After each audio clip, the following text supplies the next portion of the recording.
Welcome back, my friends. If this is your first time here, I am delighted you found Jess. We talk all things loving, raising, and empowering LGBTQ plus people, but at the core, it is a space for you to take a breath, quiet all of the noise around you, and just be. Today's guest, George Valencia, serves as the Point Foundation's Executive Director and CEO. Before Point Foundation, George served as Executive Director and CEO of the Trevor Project and has worked in the corporate, government, and nonprofit sectors. He brings to Point a wealth of experience in managing and growing nonprofit organizations, a proven ability to design and manage the infrastructure of expanding organizations, and extensive experience with and sensitivity to lesbian, gay, bisexual, transgender, and queer youth issues. There are so many great takeaways from our conversation, so grab a pad of paper and a pen and enjoy. All right. George, I am so delighted to have you with me today, and I cannot wait to have this conversation, both because I'm so curious and my audience is, this is just so much good information to share. So welcome to Just Breathe. Thank you so much for coming on the show. Thank you. It's such an honor. I'd love to start with just your background. Who are you? And a little bit about how you grew up, how you got into what you're doing, and then we'll really get into that because it's so cool. Of course. It's interesting because I am first generation. My parents are both from Mexico, not only born in the States, but first generation in college. And the interesting thing is that I grew up Mormon. I grew up in Texas, and I am gay. So in the eyes of many people, that's like strike, and strike, I have to say, reading your story and Connor's story and your journey, I can relate so much. Growing up, I felt different, not only because I was Mormon, but because I was gay. At the time, I didn't recognize myself as a gay person. I just knew I was different. And growing up in a religious environment, it wasn't very easy. It just wasn't. You start feeling different in so many ways. But I had a loving family. I had a loving sister and siblings, but I didn't really have that community around me until I went to college. And really, it was after college that I found community. I found my way into the nonprofit sector by a fluke. I worked in the for-profit sector in Washington, D.C. Then I worked in the Clinton administration as a political appointee. And then it just so happened that some managers and agents wanted me to use my fluency in Spanish, Portuguese, and English. So they signed me up, moved to LA. And in the course of trying to do the whole acting thing, one needed to live, right? And be able to put food on the table. And I got this job at a nonprofit, and that led to attending an event for the Trevor Project. They were looking for their first employee.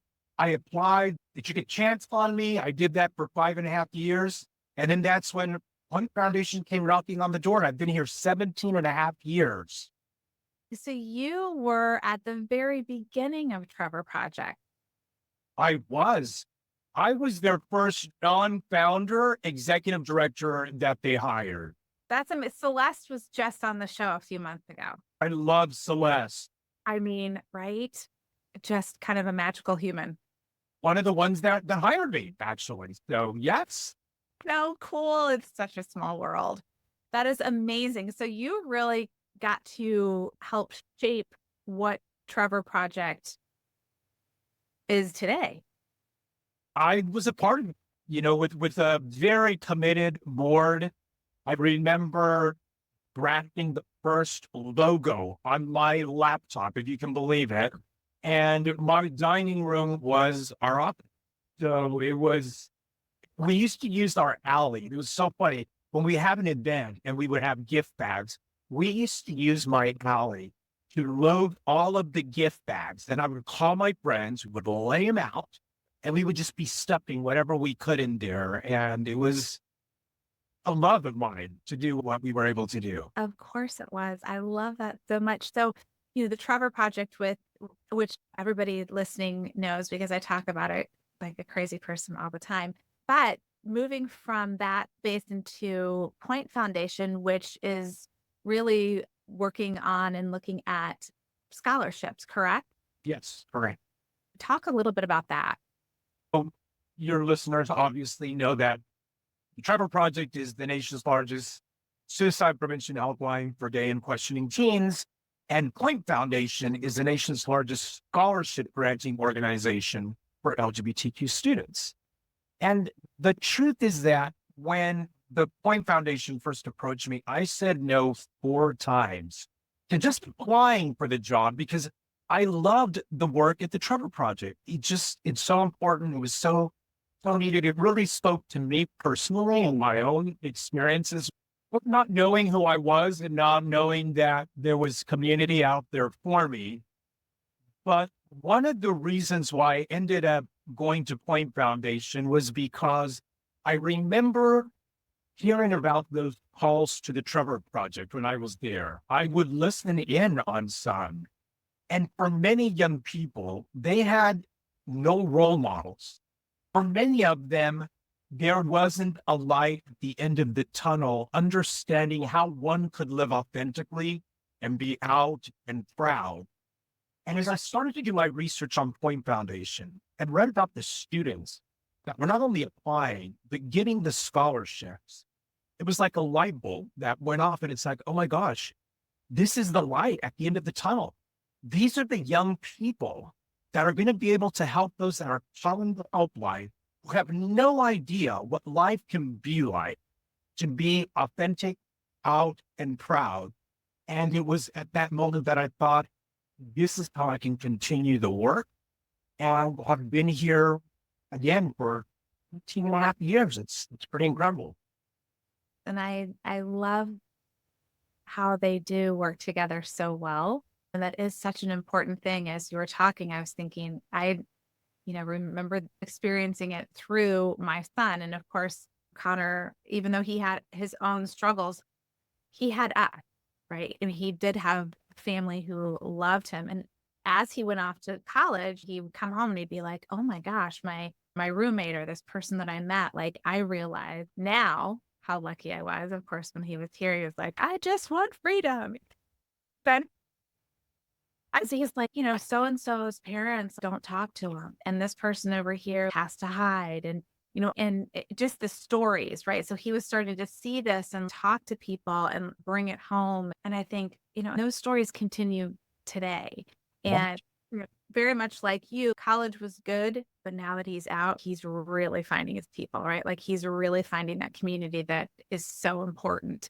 And that's what we want our kids to know is out there, which I think is such an important message of Trevor Project and Point Foundation. So I'd love to talk a little bit more about how you do what you do there and what we can do to help kids and families know that this is available. Sure. So, sadly, the FBI released a report at the beginning of the year that notes that LGBTQ students are one of the top 3 groups targeted for discrimination, bullying. And it's not only in high school and junior high, it's in college as well. And when you look at the dropout rate of high school students that are LGBTQ, it's 3 times the national average. Many of them get bullied in school, as you know. Many of them don't have support from their families. Their grades suffer. And so this idea of one day having a specific type of life or a career all of a sudden feels that much further because they didn't do well in school. So how Point Foundation comes in is threefold. We not only provide financial support for students to pay for their education, we provide mentoring, we provide community and leadership training with that community. The reason this is so important is because, as you mentioned earlier, Still to this day, there are many families and communities that reject their children because of their sexual orientation or gender identity. And they find themselves at a place of, how do I get to school and how do I pay for this? Knowing that not everybody is going to be accepted into a 4-year institution because perhaps their grades suffer. Cost of our higher education is horrendous. We have a community college scholarship that allows young people to begin there. We want to transition. We have scholarships for those that are also at a 4-year institution in undergraduate or even graduate school. We have scholarships that are specific for BIPOC students. And we just launched a trade and vocational school scholarship as well, because everyone's path is different. We want LGBTQ people to thrive in whatever ways they wish. Yeah. So, for instance, a child who, let's just take that child who has been bullied, who maybe has barely made it through high school and their grades have suffered drastically. Would that be an instance for mentoring? Would that be a case where they could talk to someone there who's like, okay, here are the options. Here's how we can help you kind of, is this something that you do? And if it is, talk me through it. So our mentoring program is specific for those that have our scholarship. It's not really advising for school, although you bring up a very good point, because one of the things that we'd like to pilot in the next year or two is how to prepare LGBTQ identified individuals that are in high school, along with their legal guardian or parents or an adult, start thinking about how to prepare for post-secondary education in however way that may look. To consider grades, extracurricular activities, perhaps. Where are some state universities to go to? Many young people that even have the most difficult time in high school don't know where to go. Right. Right. Well, and kind of to that point where it's safe for them to go.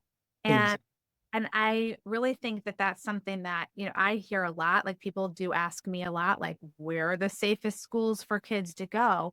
And there is definitely this rumbling out there.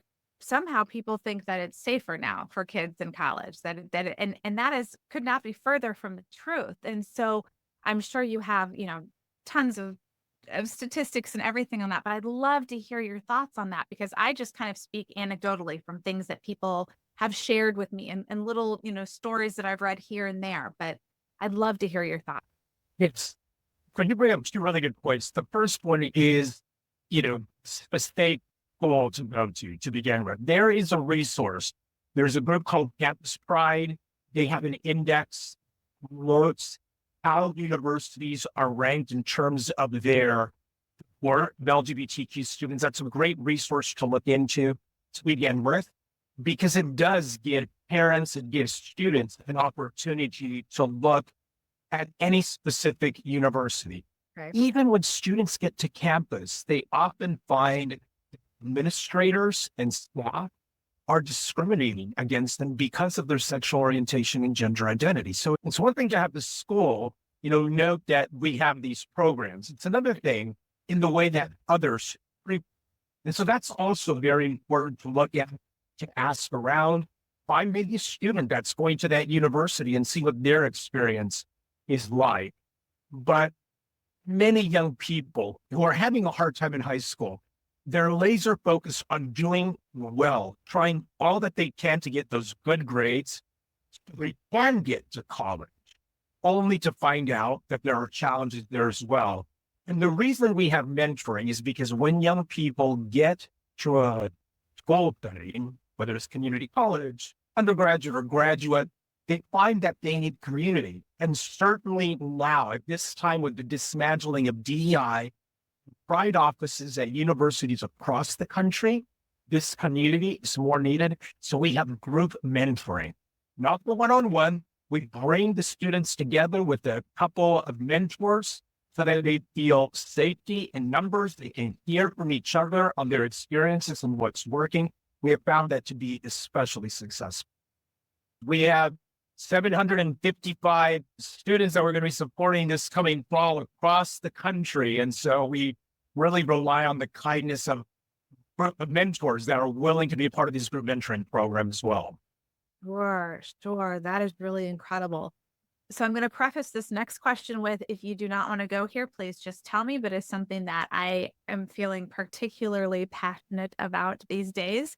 And that is, what do we need to do in the next 4 months to keep our kids and, well, all LGBTQ people, not just our kids, but safe, and to not have, I mean, I have been reading and educating myself, and I just read through Project 2025 and I have nightmares. And I am just wondering your thoughts on what we can do to make people understand or to help people understand. You know, I don't like answering this one because I'm an out gay man, proud, I'm married, and I work with young people that are very nervous about their future. And many individuals that are worried about reproductive rights, race. There's a lot on the table right now. Without saying anything too political, what I would offer to anyone that is concerned about those issues is to look at the individuals that are on ballots, see what they stand for, see what you could get one vote in favor of your loved one who may be a member of the LGBTQ community is going to make a huge difference. And so whether it's reproductive rights, whether it's race issues, whether it's LGBTQ, think about society, think about your community, think about what makes up those groups of individuals. Educate yourself and vote accordingly. When they start to question it, it's like, think about me, think about my rights, just like I think about your right. And I think it's important. Thank you. That is very well said. And I think that is one of the more effective ways to share things, is by really appealing to people's humanity and seeing humanity in others in a very calm way. I think calm always kind of override hysteria, even though there are times Guys. even though I feel hysterical on the inside, I really work hard to, as my youngest says, use my podcast voice. So that can be challenging, but I appreciate that. And it is, I was actually talking to Connor yesterday about this, and I said, kind of feel like I need to say something like these next 4 months. And he's like, Mom, you absolutely do. What's wrong?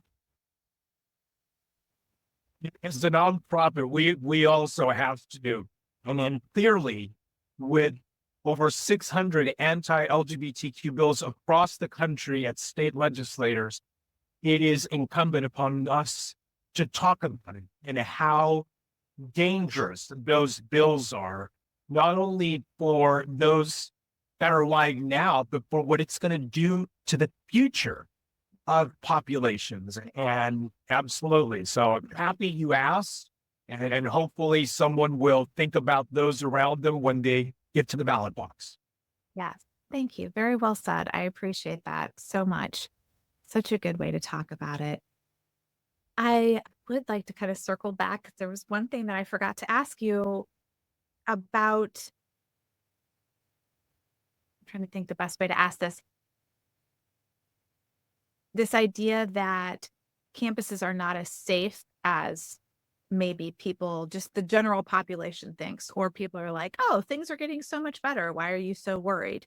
And people who are LGBTQ and people who are paying attention are like, maybe not much.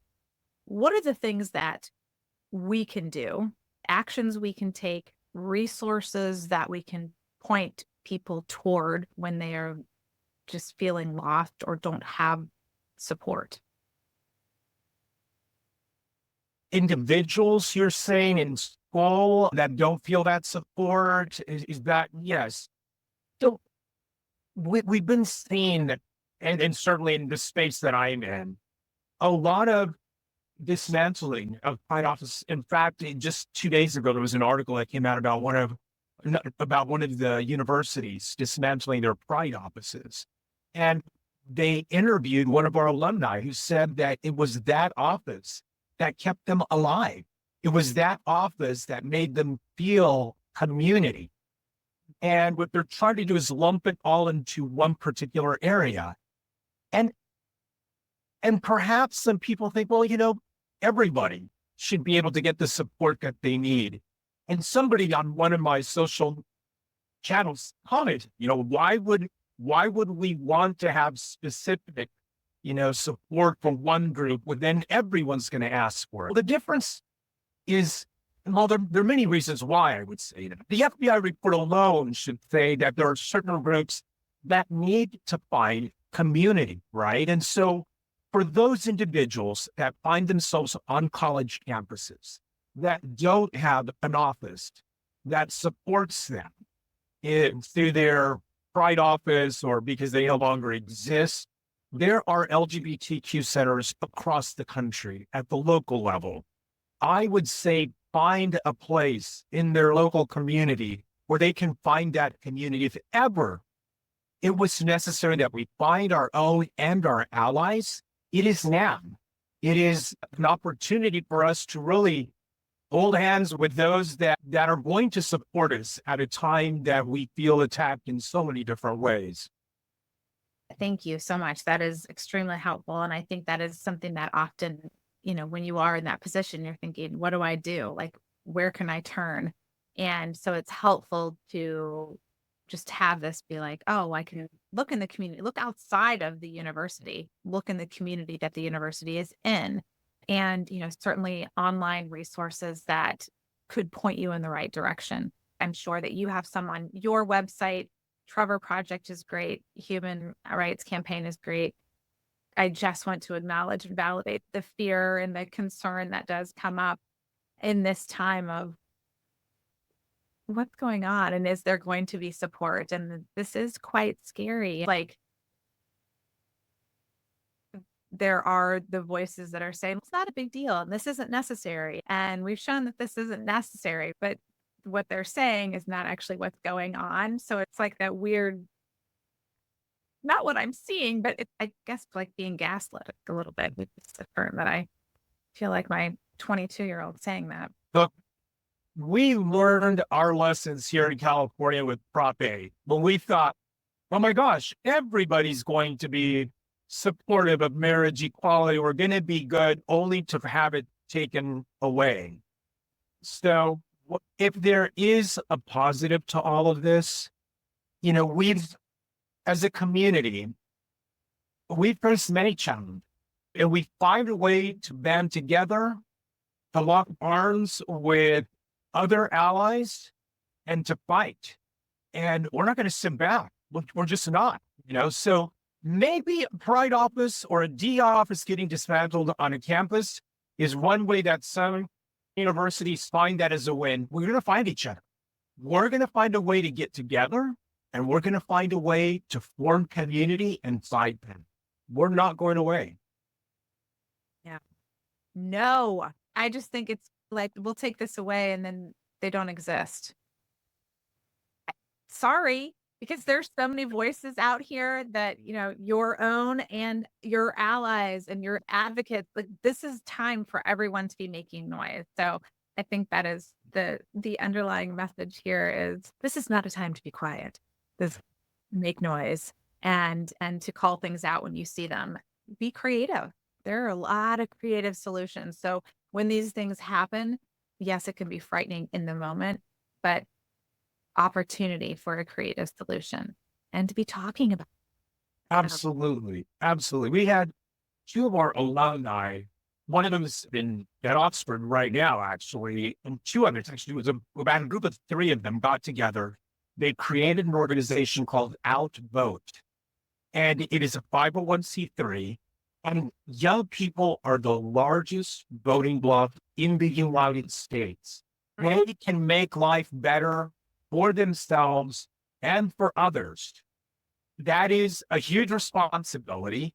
but it is one that is true. So our alumni have started this group to get this effort of young people to get out there and vote. Love that. That is so important because I think especially our young people, I mean, I know I have a couple who are in high school still, and it can seem very overwhelming. And like, how can we make a difference? And is this going to make a difference? And, all of those questions, or they get like singularly focused on one thing, right? And as a young person, like I remember that. And so it's hard sometimes to see the bigger picture or to understand how all of these, I mean, it's not really that complicated, but it could seem more complicated how it all works. So, but I appreciate this so much because organizations like this speak to them far better. So, Then I I'm mean, so proud of them. They're right? made hard. Yes. That is so amazing. When I'm on TikTok, there's that statement alone, but there are a couple of, they're probably out of college now, but like they're right around Connor's, like between my Connor and Isabel's age. And they are so strong and they're so well spoken and they get on there and they're just fired up talking about all this stuff that's so important. I'm like, good for you. Like your mother's better than that. Yes. Right. And so I like forward these all the time to everybody. I'm like, look, what's going on? And we can get young people to watch that TikTok video or that video and then turn it into action, right? Because it'll take you just as long to watch X number of TikTok to go and cast your ballot, and they just need to do that. Everyone needs to do that. Let me start with you. Well, yes, everyone needs to do that. But I think it's kind of to your point. Like I said to my 18-year-old the other day, I was like, this is your first election. What an exciting election for an 18-year-old. This is a big responsibility. We're talking about the importance of voting all the way from local stuff and learning about local stuff and then all the way up. And it was such a fun conversation to have in a way right now where it's not like hair on fire, but just interesting exchange. And I'm like, these are the conversations that, all of your friends may not be having with their parents or guardians or adults in their lives. Definitely feel free to pass it. It's good for you. Share with your friends. So anyway, well, is there anything else that you would like to share with my community? Powerful community. I think we covered a lot of really important topics. I think what we're seeing across the country in terms of attacks on the LGBTQ community and other underrepresented communities or minority groups is one that should cause alarm among all of us, and then turn that into action when it comes time to bring in the elected officials that are going to support us. And when I look at things like even gun violence and young people that had to live through this, the only way to change that is a ballot box for so many of the challenges that we face. But just, I hope your listeners know that Point Foundation is here to make life a bit easier for post-secondary education, individuals, and that anything that we do is really about empowering our community and our allies. We love what we do. We continue to grow. We're so grateful for our partners, individuals like you that give us an opportunity to talk about these important matters. So thank you for this. I'm so happy that you were here. And if people listening want to support you, how do they do that? Pointfoundation.org. It's pretty simple. Resources are there, like we talked about.